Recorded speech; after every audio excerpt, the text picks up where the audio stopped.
Chonang! Hello guys, great morning sa lahat, mga followers, friends, at mga kasisi. Ito pa ako ngayon ulit. Nagkaroon ako ng lucky day sa araw na to dahil nakahuli kami ng kalapati. Hindi actually nakahuli, pumasok sa bahay namin. Hindi namin alam kung sino may-ari. Kaya ito po siya, oh.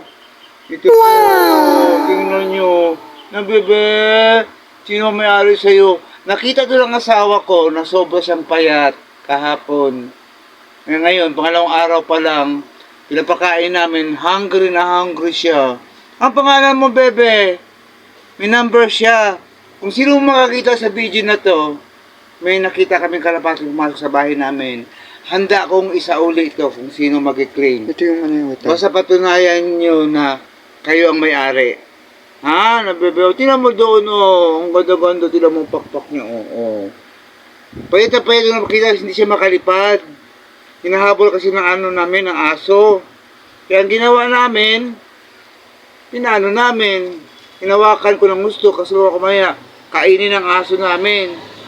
Dito yung aso namin. Ito, na, yung ba cute yan? Oo. Ang lambot-lambot.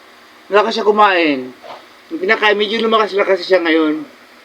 Kaya dito na guys, ito yun, kalapati na huli namin.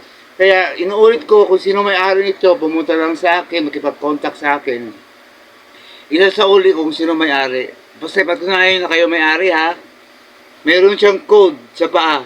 Kung mahulaan nyo ang code sa paa niya, may bigay mo tama, isa sa uli ko. Huwag lang peke ang may-ari ha, dapat totoo siyang may-ari. Okay? Okay guys, huwag niyong kalimutan, likes, share, and follow my reels. At huwag niyong kalimutan ang YouTube channel ko, please. Ito na si baby ko, no, bebe. Ito na siya. Bye-bye na, bebe, bye-bye. Bye-bye, ang pakpak ko, ang haba ang pakpak ko. Yung mga, ang cute.